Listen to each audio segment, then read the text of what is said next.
Ritual's clean, vegan-friendly formula is made with key nutrients and forms your body can actually use. No shady extras. Ritual is formulated with key nutrients, including vitamin D3, to help fill gaps in the diet. Your Ritual multivitamins are delivered to your door every month with free shipping always. You can start, snooze, or cancel your subscription anytime. And if you don't love Ritual within your first month, they'll refund your first order. You deserve to know what's in your multivitamin. That's why Ritual is offering my listeners 10% off during your first 3 months. Visit ritual.com/ratchet to start your Ritual today. It's the time of year when we focus on being smarter than we were before. That means losing the excess baggage of what just doesn't serve us anymore. Cricket Wireless invites you to leave behind that excess wireless bloat that locks you into paying for plan features you don't use and you don't need. Switch to Cricket Wireless and get the plan that's just right for you, starting at $30 per month. We're Cricket Wireless, and it's just how we do it. Activation and other fees and restrictions apply. Terms subject to change. See store for details. Ladies and gentlemen, boys and girls, you are listening to Ratchet and Respectable with Demetria L. Lucas. I'm recording this episode later than I usually do. I had to drive to the Black Beauty Supply store in the Valley. I'm getting my hair braided tomorrow, and I forgot to pick up the hair, so I had to run out. As I am recording this, there is currently a versus occurring with Ashanti and Keyshia Cole. It's not something that I had planned to watch. No shade. I was an Ashanti fan back in the day. I was actually listening to Unfoolish recently. I was stuck in traffic singing at the top of my lungs.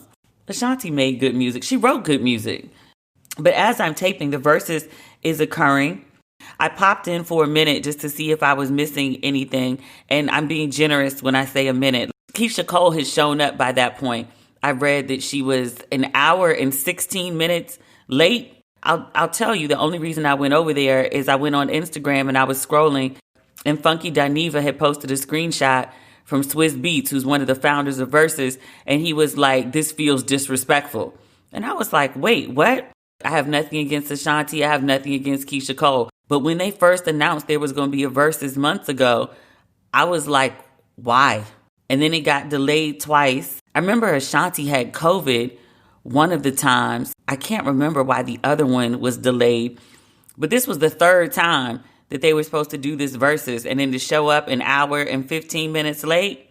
Patti LaBelle and Gladys Knight were on time. Those are legends. I'm just saying. But I popped in for a minute, maybe 40 or so minutes after it started. And Ashanti was on the screen. She looked really pretty. She had a microphone in front of her. And I was like, But she had a microphone and she was singing something, and Keyshia Cole was nowhere to be seen. And I was like, wait, you left in the middle of the verses? But 1.2 million people tuned in, so I guess it will be considered a successful verses. Shout out to my Essence sister, Corey Murray, who is the interim deputy editor at Essence. She has her first editor's letter in the new issue. It's the one with Rihanna and Lorna Simpson that's currently on stands. Look, I left Essence 10 years ago this year. September of this year, it'll be 10 years. Corey had been there somewhere between 7 and 10 years when I got there in 2007. Corey is a lifer. Corey is Essence. I have not seen the new issue. She posted a video of herself flipping through the magazine and landing on her editor's letter on Instagram. And I was so damn proud. So congratulations, Corey Murray. I know that Essence cover has been a long time coming. I left Essence in 2011, and they had been trying to get Rihanna on the cover since then. But it's always been one of those things that Essence really, really, really wanted. And so kudos to Corey Murray for making it happen. And also on this new issue, I'm biased, just FYI.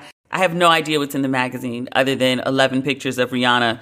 I'm featured in an ad in the new issue. It's part of a campaign that I shot in late October, early November when I was in Atlanta. Many of you have seen it and you've been screenshotting it and doing videos and DMing me and posting it and tagging me, which I greatly, greatly, greatly appreciate. If you see the ad in Essence, send it to me again. And if you see the campaign anywhere else, because it's supposed to be everywhere, you can go ahead and take a picture, send a video. I'd love to see it. But until corporate gives me the official go-ahead, I can't officially announce it. So if you've seen it, you know who the ad is for. And if you have not, then hopefully I'll be able to tell you on an upcoming episode. The commercials for Don't Waste Your Pretty have started running. My friend was watching a documentary on TV One, Music and the Movement. I think it was on Sunday night. And she called me screaming. And she was like, oh my God, oh my God, oh my God. The commercial for Don't Waste Your Pretty, oh my God. And I was like, oh yeah. And she was like, did you know the commercial was running? And I was like, oh yeah. And she was like, did you not tell anyone? And I was like, honestly, no. I didn't even tell my parents. I'm so weird about stuff like this. Like, a couple people have asked me, they're like, how do you feel? And I just don't get like super excited about these things. Like, I acknowledge like its goodness and its wonderfulness, but I just don't have like these big bursts of expression or emotion over things like this. It's so weird. That's how I've always been though. Speaking of TV, All American is back. It just started Monday. I got into All American, I guess at the beginning of the pandemic. I'd never heard of the show, but they had 2 seasons of it on Netflix. And I found out the creator of the show was a Black woman. I saw a couple people talking about it on Facebook, and I was like, I like a good teen angst show. Like, that works for me. It's kind of like a Black 90210. The star of the show is a Black guy from South Central who plays football and is recruited to go to school at Beverly Hills High. So kind of like a Fresh Prince of Bel-Air, but he's very like righteous and noble and always tries to do the right thing.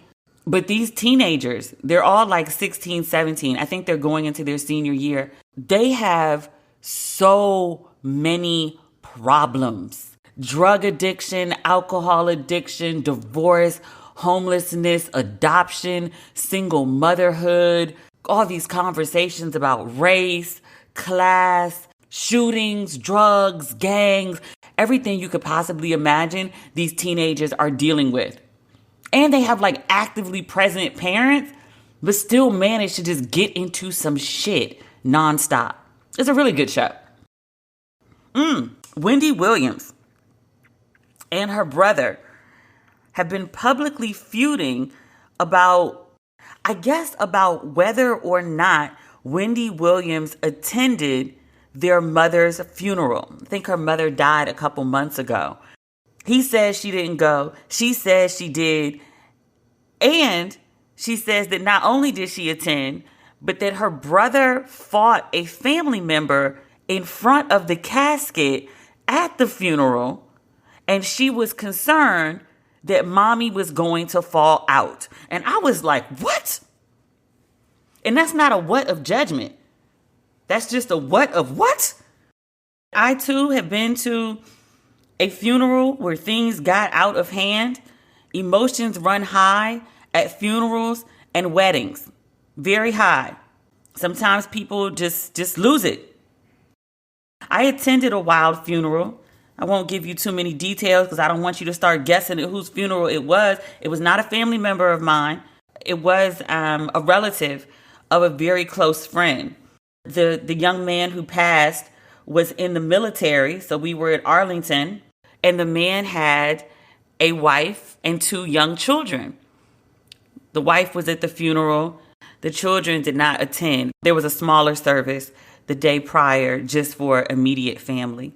The man's mistress and the mistress's mother arrived at the gravesite just as things were wrapping up. And the mistress felt fit to confront the wife. The wife is also in the military. I don't know what exactly led to the commotion. I was about to drive to the repast and I was sitting in the car plugging in the address, and I look over to the side and the wife and a woman that I had seen her speaking to, I didn't know at the time that was the mistress, were rolling on the ground, like in the dirt at the funeral. And although I didn't see what led to the fight, I was told in retrospect that they were having a conversation of some sort. It got heated and the wife just hauled off and punched the shit out of her. Not slapped her, punched the shit out of her. And I was like, yeah, if my husband's mistress showed up at the funeral, that's bold. That's bold. I mean, you can't fight the husband because he's no longer with us, but somebody got to catch some hands. And whatever he did with this woman left her so emboldened to think that she could show up at the funeral. Well, these things happen. And my friends are like of a decent set. This is not the kind of behavior that we are accustomed to, nor that we condone. Some men at the funeral ran over and tried to break up the fight, and the mistress's mother was standing between the women fighting and the men to let the women fight the fair one. That was a lot. The military police came because, once again, we were at Arlington. The wife was escorted away by the MPs.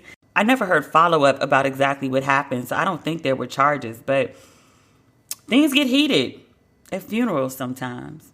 That said, I would really like Wendy and her brother, as salacious as their back and forth may be, I would like them to take this shit off the internet. Clearly, there are some family issues going on. I'm going to guess that this back and forth over their mother is the last straw and not the first one. I will also point out your mother dying is traumatic. It's your mom, literally your creator, is dead.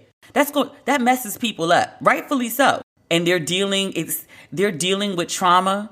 I'm going to guess they're dealing with a lot of unresolved family issues, and having it play out in public is not doing anything to solve those issues. It's a he said, she said, and the vast majority of people are just looking at this for drama's sake and entertainment. But this is real shit.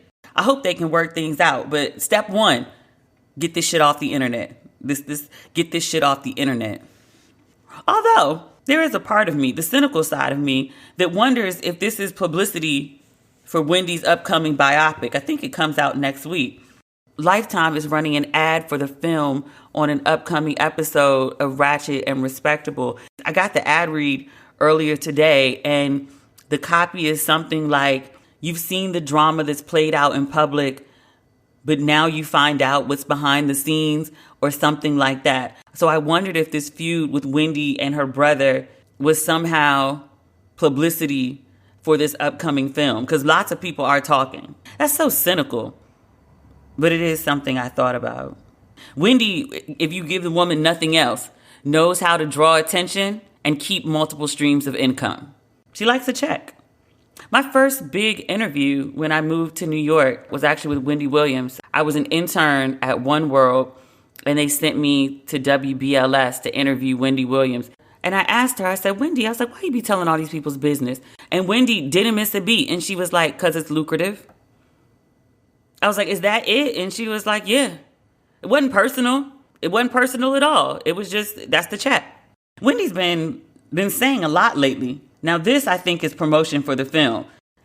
A reporter asked her if she had met the baby that her husband fathered while they were still married. Yo, folks is bold as shit asking people questions like that. That's a question that could have rightfully got that reporter cursed out. This was Entertainment Tonight, Canada.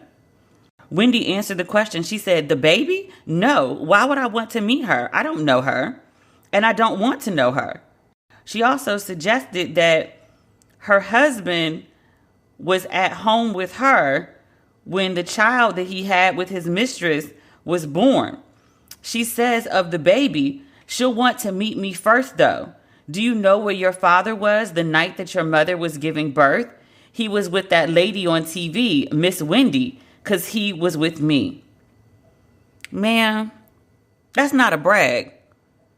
My husband's mistress gave birth alone because my husband was with me. Man, Wendy girl, auntie, that's not a flex. But her film comes out next week. It's described as a film that will explore her rise to prominence in media as a radio and then TV personality, as well as her battle with drug addiction and her husband's infidelity. I saw the commercials, and that's all I have to say about that. Do you really know what's in your multivitamin? Sugars, GMOs, synthetic fillers, artificial colorants, not to mention animal byproducts like sheep's wool and gelatin from hooves and hides are all ingredients you might find in a multivitamin. But Ritual isn't your typical multivitamin. Ritual's clean, vegan-friendly formula is made with key nutrients and forms your body can actually use. No shady extras. Ritual is formulated with key nutrients, including vitamin D3, to help fill gaps in the diet. Your Ritual multivitamins are delivered to your door every month with free shipping always. You can start, snooze, or cancel your subscription anytime. And if you don't love Ritual within your first month, they'll refund your first order. You deserve to know what's in your multivitamin. That's why Ritual is offering my listeners 10% off during your first 3 months. Visit ritual.com/ratchet to start your Ritual today. Like what you've been listening to? We do too. Here's more to make you smile. When you sign up for a $60 voice plan with Cricket Wireless, you don't get a plan without a phone. You get a Nokia C2 Teva for free. You get network and coverage that stacks up quite fine.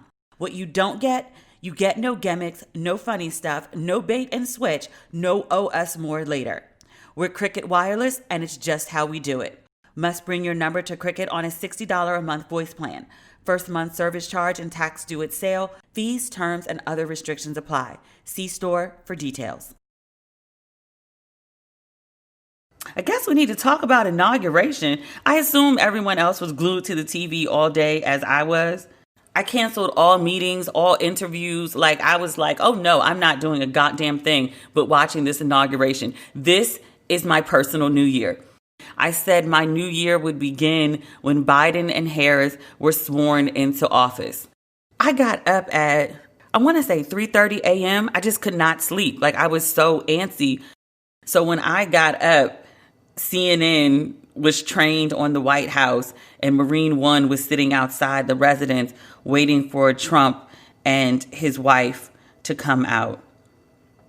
Yeah. Oh, I'm skipping the good part. His final night as president, Trump issued over 140 pardons, most of them to his crook friends and crooked politicians. But there were some notable black names on the list, including Lil Wayne, which I called this months ago. Right before the election, Lil Wayne came out and endorsed Trump. And I was like, huh? And then I read that he had a federal weapons charge and was facing 10 years in prison. And I was like, oh, bruh is trying to get a pardon. He is trying to pander to black people on behalf of this racist so he can get a pardon and keep his ass out of prison. And while I don't condone it, I will say that if I was facing 10 years in federal prison, there's a lot of amoral, unethical shit I might do to stay out. So I think Lil Wayne is trash for it, but I understand why he did it. I would also like to hope that he's canceled about how Chrisette Michele was, but I know that's not going to happen because we don't treat black men who pander to racists the same way we do black women.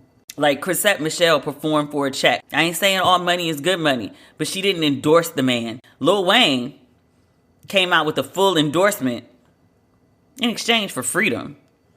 But that was a gamble because, Trump turns on everybody. He very well could have been like, you endorse me and I'll get you that pardon. And got the endorsement and no pardon was forthcoming. That wouldn't have surprised me either.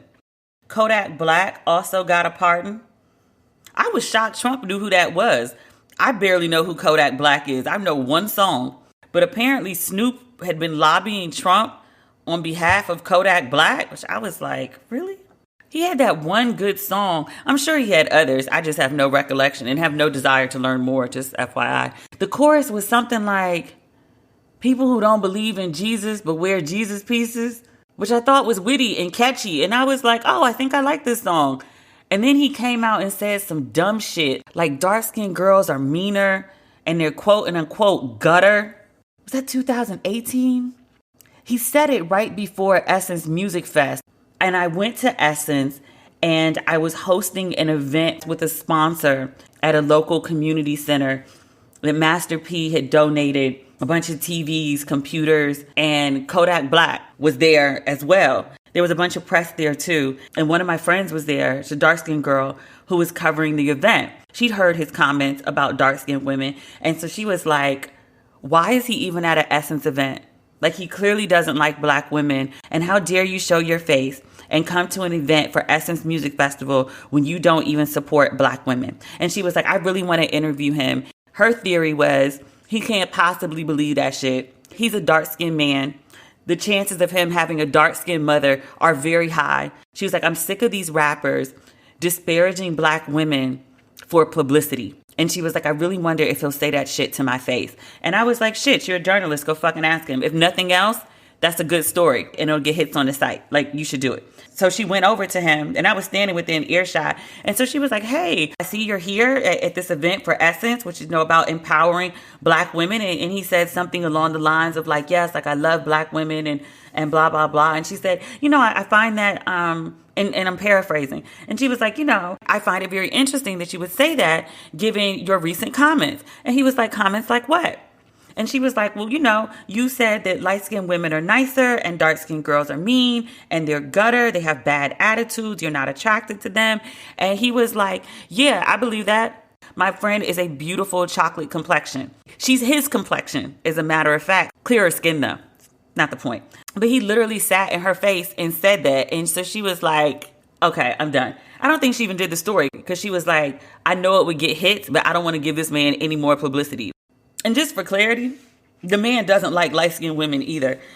That comment went viral and there was a lot of backlash to it. And he did an interview with Double XL afterward explaining his point of view. And he said that his preference for light-skinned women, I'm just going to read you the quote. He said, quote, light-skinned women, we can break them down more easy. You know what I'm saying? Nigga. He also came out and said that he doesn't like dark-skinned women because he doesn't like his own complexion, which I was like, well, there you have it. There the fuck you have it. He's trash, don't get me wrong, but I wish more men that have these ignorant things to say about women and complexions, if we could skip all the extra about this kind of woman is that and this kind of woman is this, let's just get to the heart of the matter. You're dealing with your own self-hate and you're projecting that shit onto women. Whether it's light-skinned women, dark-skinned women, women in general. Skip all the bullshit complaining about women and how they do and what they do and blah, blah, blah. Just start with, I hate myself. Boom. That's it. That's all we need to know. Because, we arrive at this conclusion anyway. Let's just skip through all the bullshit and get straight to it. It makes life so much easier. Like, oh, okay. I need not try to reason with you. I need not try to understand you. I need to, spray you with Raid and walk away. I had to look up what Kodak Black was in jail for. I paid no attention to this man. I didn't even know he was locked up. He pled guilty to a weapons charge after U.S. Customs and Border Protection officers found a gun in his Cadillac Escalade. He was crossing from Canada to the U.S. I'm sorry. Did his dumbass try to take a gun across an international border? How fucking stupid can you be? Well, he's been pardoned by Trump, so he'll get out of jail, but he's still facing a sexual assault charge in South Carolina. He is accused of raping an 18-year-old woman in a hotel room after a concert in 2016. Trump also pardoned Kwame Kilpatrick. He's the former Detroit mayor. I also met him once at an NAACP party in LA. Nice guy. His wife wanted to party and he was like, I'm tired. I'm ready to go home. That's all I remember about that interaction. I didn't even know who he was at the time. The girl I was with was like, oh, that's the mayor of Detroit. And I was like, oh, okay. I think between the pardons of Wayne Kodak Black and Kwame Kilpatrick, I probably take the most offense to the Kilpatrick one.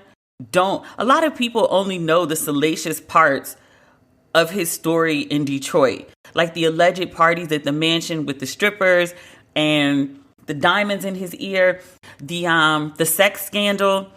His dumbass was exchanging racy texts with his mistress who worked for him. They were doing that on government-issued Blackberries. So all of their text messages ran in the Detroit Free Press. I remember when it went online, I was still working at Essence, and It's a relationship editor. I can get away with saying shit that other people can't. So I was sitting at my desk reading the salacious text out loud to the office. It was a lot. It was a lot. My niggerette. That's a quote. I actually know the woman he was in a relationship with, not his wife, the other woman, pretty well. She's a really nice lady. I interviewed her at some point and I was like, wow, like you're normal. I don't know what I expected her to be, but she's like sensible, level-headed, like smart. Just did some dumb shit. He didn't go to jail for being like a hip hop mayor or being like too young or too black and people were threatened by his black excellence. This isn't like a Clinton situation where he's impeached for essentially lying about an affair. He bankrupted the city of Detroit. Like he used the pension fund as his personal bank account. That's some serious shit. He's not there on some like, oh, they railroaded the black man. There are white politicians who have done far worse and been locked up for less time. I acknowledge the systemic racism of the American justice system. However, this mofo deserved to be in jail. You spent up the pensions, man. He's also very closely linked to a murder of an exotic dancer. I believe her dancer name, I believe, was Strawberry. I don't remember her government name. But I listened to this great podcast about corruption in Detroit. There was like 2-hour-long episodes on Kwame Kilpatrick. And I was like, he did what? He ain't deserve to be released. And a lot of my friends in Detroit are not happy about it. He's being released from jail, but I think he still owes restitution of $1.4 million. The pardon said $4 million, but it was reduced by a judge a few years ago. I don't know where he's going to come up with the money. I don't know who hiring him. Oh, well. But Trump is gone for now. He left the White House late on Wednesday morning, but he was about 20 minutes late boarding the helicopter, and he took a tour around D.C. I was actually nervous watching that helicopter fly around. I think I've watched too many D.C. attack movies. Like the plane was just flying around, taking in the views, and I just watched White House Down after the insurrection at the Capitol because people kept making allusions to it. It's very Olympus Has Fallen. Have you seen that? I like blow up shit movies, but worse dialogue and more action. Jamie Foxx plays the president. He's so corny in this movie. You know it's one of those movies he just took because the check was good. And I'm not mad at him. Like, it's not an embarrassment. Baby's got to eat. In the film, Jamie Foxx as the president, it's a thing that he likes to fly around D.C. and take in the sights, particularly the Washington Monument. So when I saw Marine One just flying around the city, I thought of the views, which are gorgeous. I haven't ever seen them in person, but as shown in the Jamie Foxx movie. But for some weird reason, I was like, I wonder if a missile's going to hit the helicopter. Or I wonder if it'll be a malfunction and fall out of the sky. That's such a weird thought. But then, like, everything about the Trump presidency has been so dramatic and confusing and made for good TV as opposed to like good policy and what's best for the people or what aligns with logic and common sense. So maybe that's why I thought it. I don't know. It's nuts. I know. But we're like living in nutso times, and we have been forever, where like the unthinkable actually happens. Anything's possible for the finale of the Trump presidency. Fortunately or unfortunately, depending on how you look at it, the helicopter landed safely at Andrews Air Force Base for a farewell rally with a few, and I do mean a few. They never did show the crowd, but when the crowd was yelling, it didn't sound like a lot of people. Don Lemon was like, I don't think it was 50 people. Mike Pence was not there. He was at inauguration.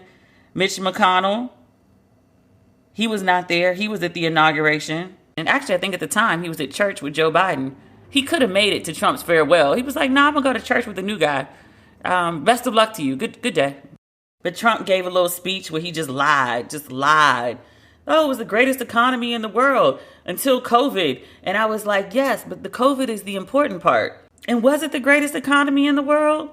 Trump interchangeably talks about the stock market and the economy as if they are one and the same, and they're not. Like the economy is tanking right now, but the stock market is through the roof. That don't help people who don't have stock, which most people don't. I don't know how long Trump is actually gone for. He's facing a second impeachment trial, which is fucking embarrassing. Essentially, it's the second time charges have been filed on him. A trial in the Senate has to determine his guilt. And I think it's 2/3 majority. So 10 Republicans have to flip, will determine his guilt. And a lot of people have asked, like, well, what difference does it make? He's no longer in office.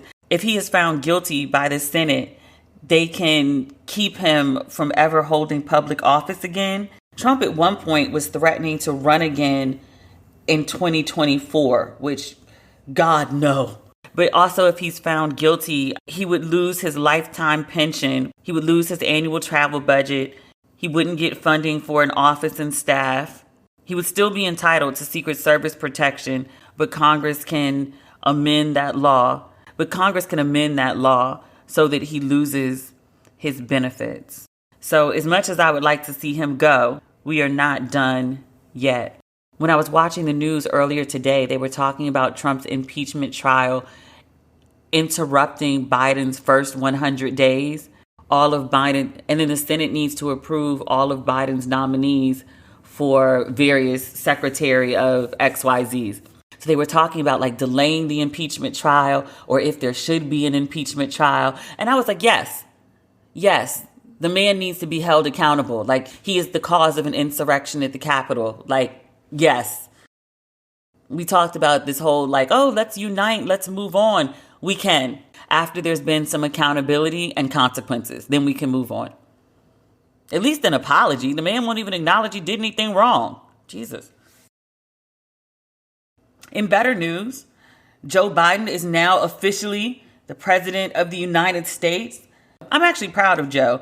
He has emerged as a competent and compassionate and, dare I say, charismatic leader. When he was vice president to Barack Obama, he was Uncle Joe. He was the foil. He was the drunk uncle who would say whatever. He's gone from drunk uncle to, dare I say, like Godfather Joe. He exudes calm and common sense and reason and logic. I was very scared of what a Biden presidency would look like. I voted for Joe Biden because he was not Trump. I would have voted for anybody. But he's actually come through and shown good mettle. And sometimes I want him to like just flip out. Especially with like Trump and his shenanigans, like the insurrection at the Capitol. Like, Joe was so calm at the press conference. Like, he put some bass in his voice.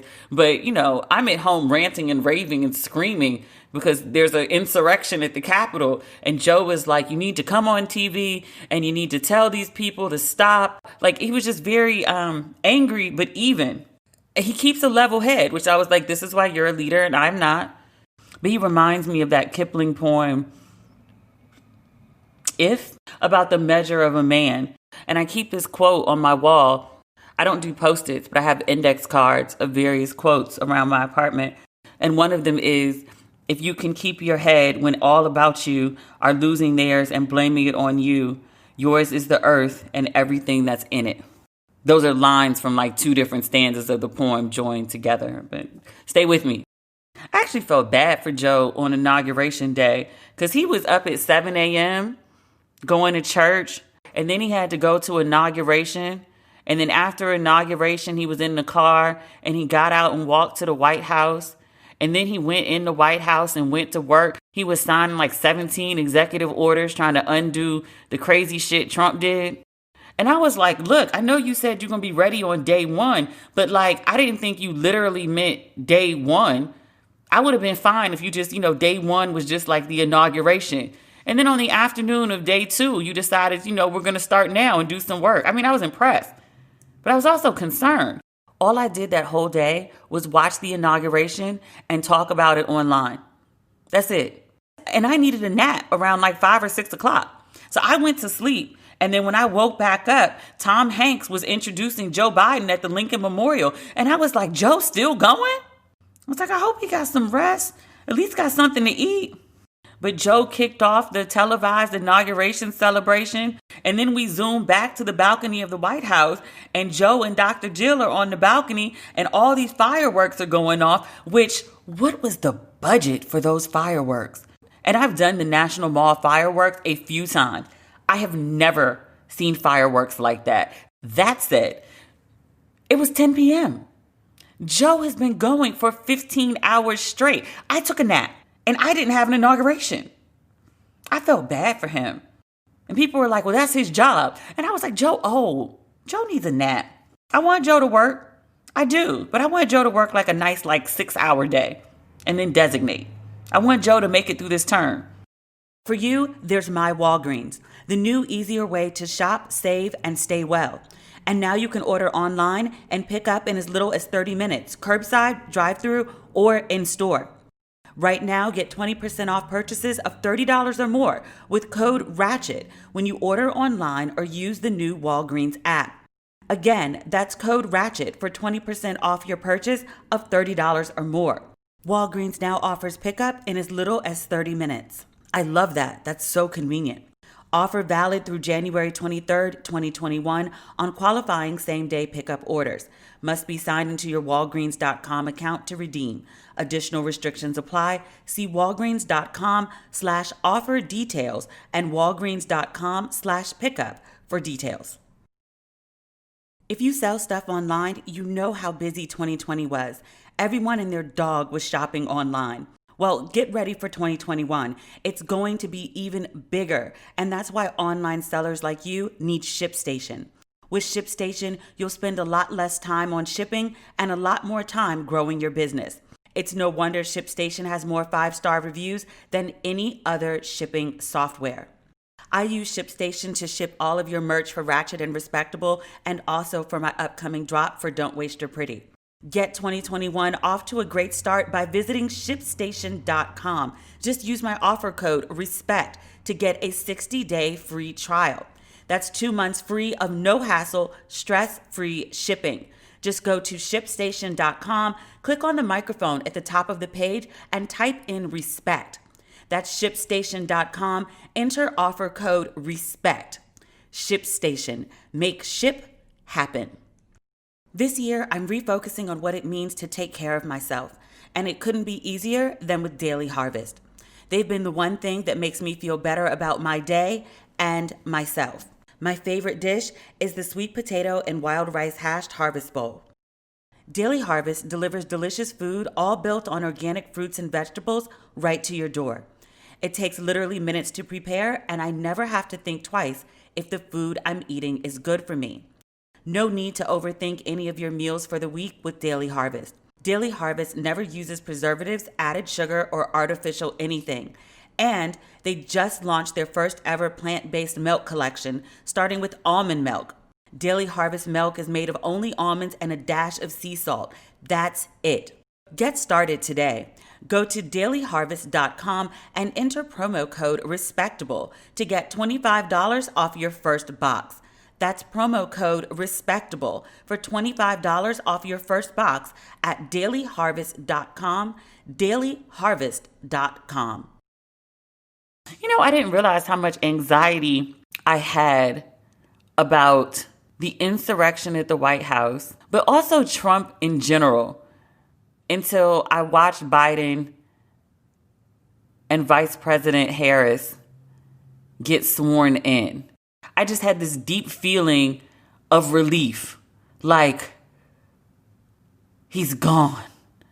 Just like watching the inauguration and seeing order and decency and even tradition was weirdly soothing in a way that I didn't expect. And I'm not naive about what America is. I fully recognize that for all the hope that we had during the Obama years, there was also a lot of bullshit, not necessarily from Obama, but from America. Like, you have the first black president, but you also have the emergence of Black Lives Matter, which kicks off essentially what we're in as the second civil rights movement. I don't know if people are fully aware of that or not, but that's what's happening right now. I don't have some expectation that because Biden is in charge, or because we have a black vice president, or the Senate, the House, and the president are Democrats, like, I don't think America is going to have some rapid change.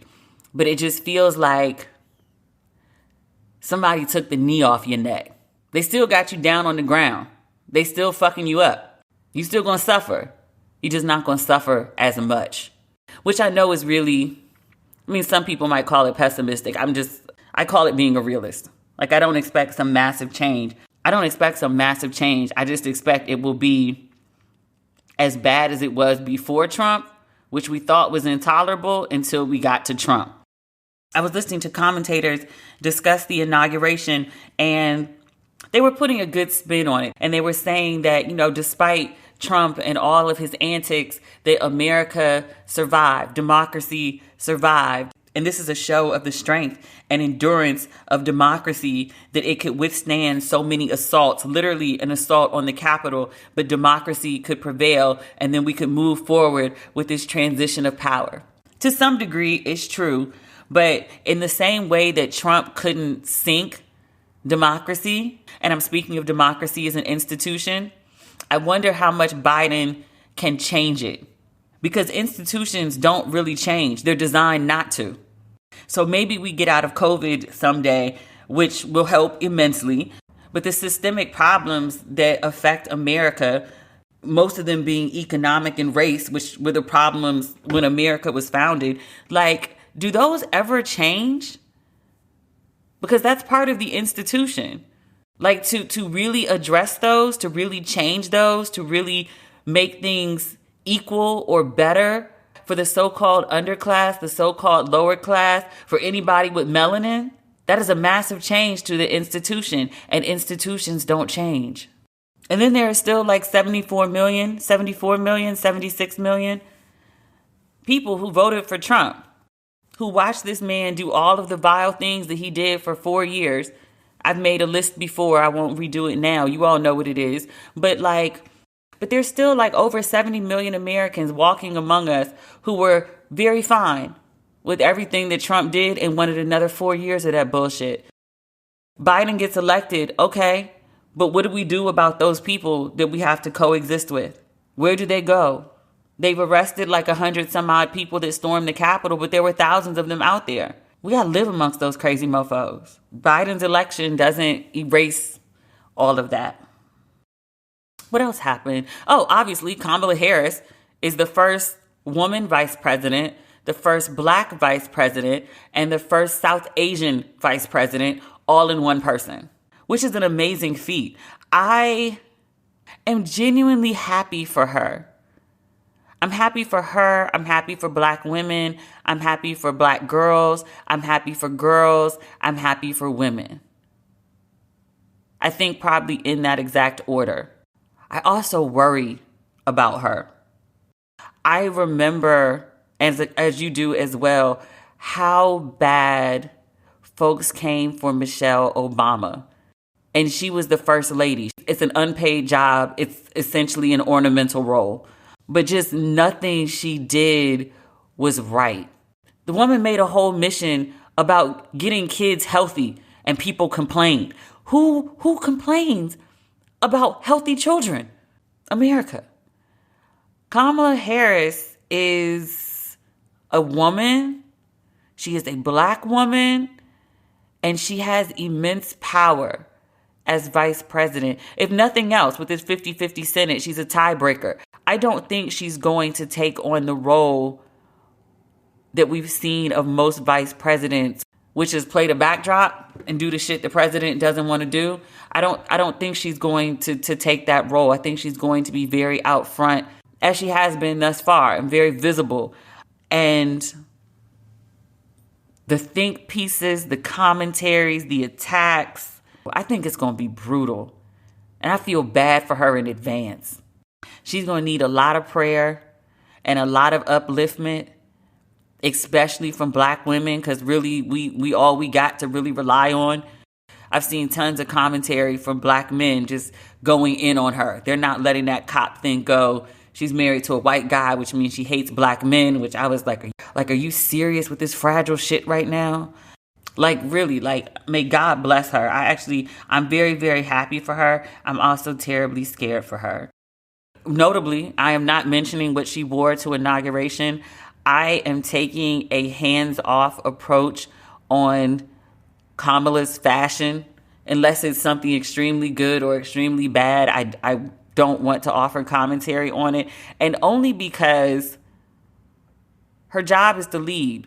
Her job is not to be a fashionista. Like, I would love it if she released the fabric, but she got shit to do.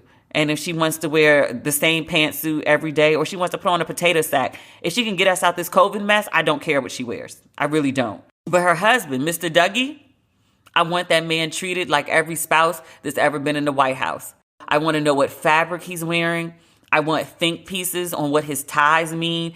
If he doesn't wear a tie, I want 1,500 words. I want to know about his shoes. I want to know about his cuffs. If he gets a new haircut, I want full commentary on it. Treat that man who is a first for the White House. He is the first male spouse. I want to know his cologne. I want to know about the cut of his pants. I want to know every minute, insignificant detail about what he wears, just on GP. Subject that man to the same scrutiny that they've given to every female spouse that's been in the White House. It's only right. It's only fair. I saw this piece in USA Today, and the headline was, "Will Vice President Kamala Harris change how corporate America sees and treats Black women?" They found one person to say yes. Everybody else in the article was like, eh. When I read the headline, I was like, she was a whole Black senator. I mean, the senator from California. But okay, even the senator from California, did that change the way Black women are treated in corporate in California? No. She was a U.S. senator. Did that change the way people treated Black women? No. So I don't understand why, oh, she's vice president. Remember when Barack Obama got elected? People were like, oh, we're post-racial. Like, no, we're not. A Black person just got elected. That's it. That's where it begins and ends. There was a Black first. After 43 other presidents who were all white men, you finally went with a Black guy. But literally, the article found one person who was like, yes, I have faith. She was the vice president of research at a nonprofit research organization. And she was like, yeah, I'm counting on it, that we will take this watershed moment and use it as an opportunity to break down barriers for women of color. Okay. Everybody else in the article was like, yeah. There was a Dia Harvey Wingfield, just sociology professor at Washington University in St. Louis. She was like, I wish I could say that Kamala Harris's ascension to the vice presidency would portend a change for Black and brown women in corporate America. But there's really nothing to suggest that that will be the case. She added, I do not mean to downplay Kamala Harris's achievement. It is a momentous one that has important and critical symbolic and representational significance. But there's no reason to believe that her singular accomplishment is going to mean a wholesale shift in corporate policy, culture, and norms. And that's what it would take to see a sea of change for Black and brown women in these settings. There's another professor of sociology and criminology at the University of Iowa. And he pointed out that 8 years of President Obama did little to boost representation of Black men on the nation's corporate campuses and in its office towers. Ray also pointed out that when Black people get into prominent positions of power, that, quote, there is often a backlash, and we have been living through that backlash for 4 years. He's alluding to Trump's presidency and all the crazy shit that came with it.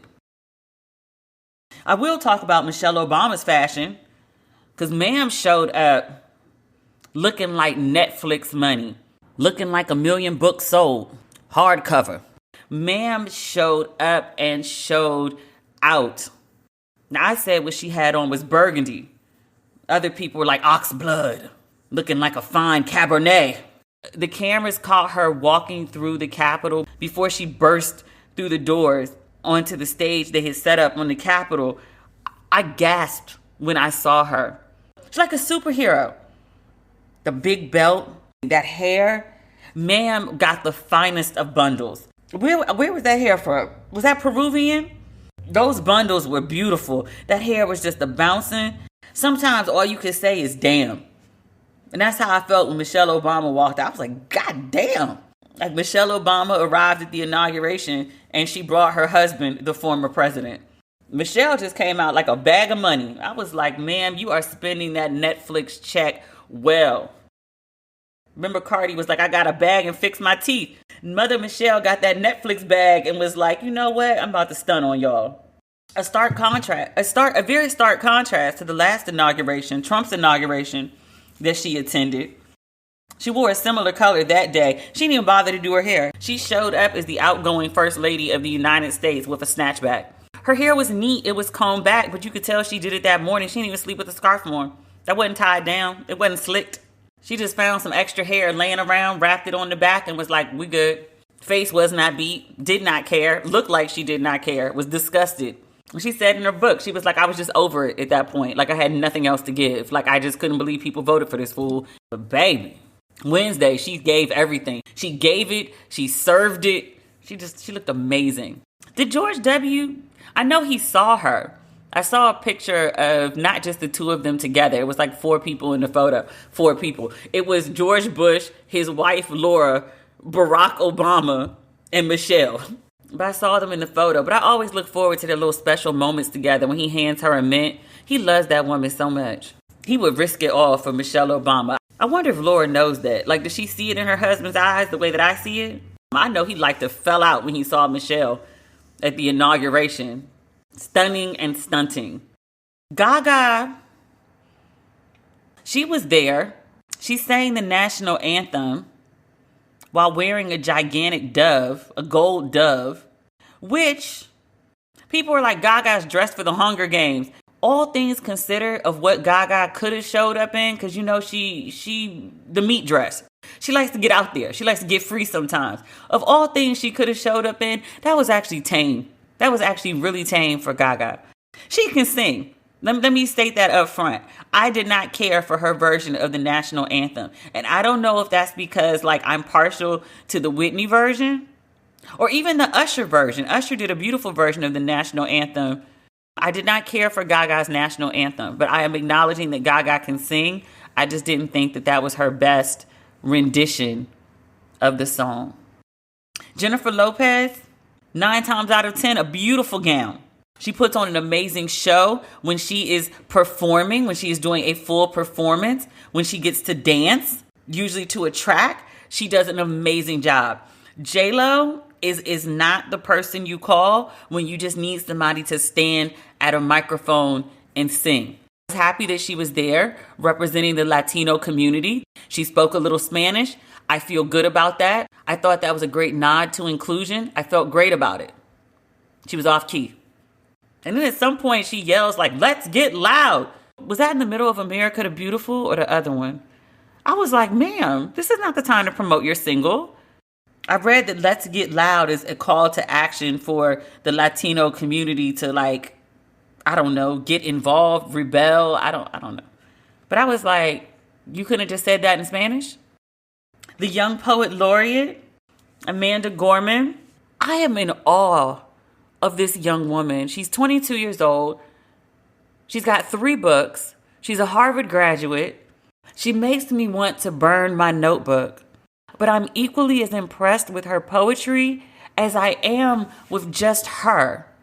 Like her confidence and her poise. I want to be her. I want to be like her when I grow up. Like she's amazing. She did this interview on Anderson Cooper because her story wasn't like great enough as is. She was explaining to Anderson that until 2 or 3 years ago, she had a speech impediment. She had difficulty pronouncing her R's. So she was explaining to Anderson how she would listen to this particular song in Hamilton and she trained herself to pronounce her words better. I was like, what can't this girl do? It's amazing. Just as smart and phenomenal and gorgeous on top of that. Like Anderson was in awe too. I read that. I think she has a 3rd book coming out, but her 2 already released books are number 1 and number 2 on Amazon. Barack Obama's autobiography is number 4. I can't wait to see more from her. Like, I need to go buy the book. I'm not a big poetry person, but I'm like, I want to support her. I want a little coin in her pocket. The new administration is off to a good start, sort of. They announced in so many words earlier today that the vaccine rollout is trash, that Trump and them really didn't do shit. Fauci came back and was like, I wouldn't say you're starting from nothing. Like, it's not that. And I was like, sir, you're personally tied to it. It was not a personal attack on you. But we were supposed to have all these people vaccinated and is it, we're supposed to have all these people vaccinated, and I want to say it's like 3% of the country got the first shot and maybe 1% got both. Like, it's terrible. Biden has pledged 100 million vaccinations in the first 100 days, which, bruh, that sounds like a lot. They're getting FEMA involved and they're getting the National Guard involved. We're going to have a federal response to the vaccinations this time. So everyone who's been hired in the administration so far that we've seen appears to have common sense, education, and experience. So maybe we can get it right this time. American is rejoining the World Health Organization, which it made no sense for us to leave, especially in the middle of a global pandemic. We're also back in the Paris Climate Accord, which I saw some senator, was it Ted Cruz? But some senator was like, why does the administration care more about the citizens of Paris than they do about the citizens of America? And I was like, are you serious right now? Like, the Paris Climate Accord is only called that because that's the city where the meeting took place. Biden has not forgiven student loans, but he has extended payback until September of this year. The Muslim ban has been lifted. He's halted funding for that stupid wall that Trump was building. And he got rid of the 1776, was it the 1776 project, the 1776 commission? It was a direct response to the 1619 project, which obviously acknowledges the first enslaved Black people who arrived in America. Trump responded with 1776, which obviously Declaration of Independence. And he released that stupid shit, not on Martin Luther King's direct birthday, but on the holiday where we celebrated. So Monday. If you didn't get a chance to read it, it was trash. You missed nothing.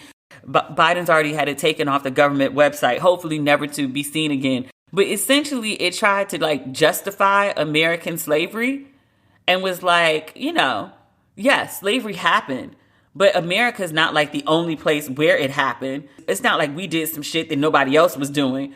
I was like, really? Really? You put this shit in writing?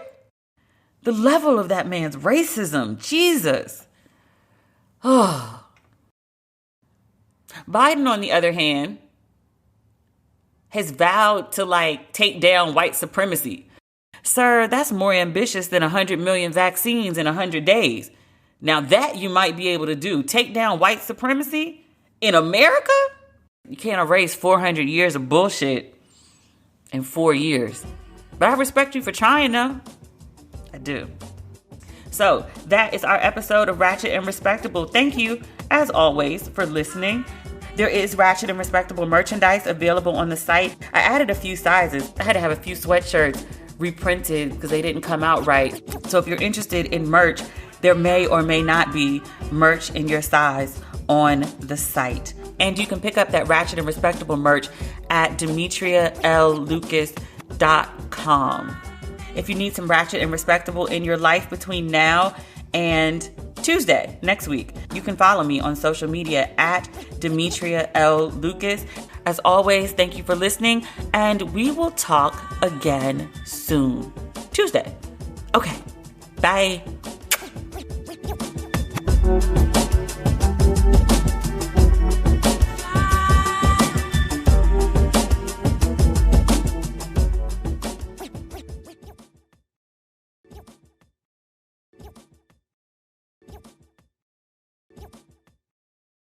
Hey listeners, let's play a game.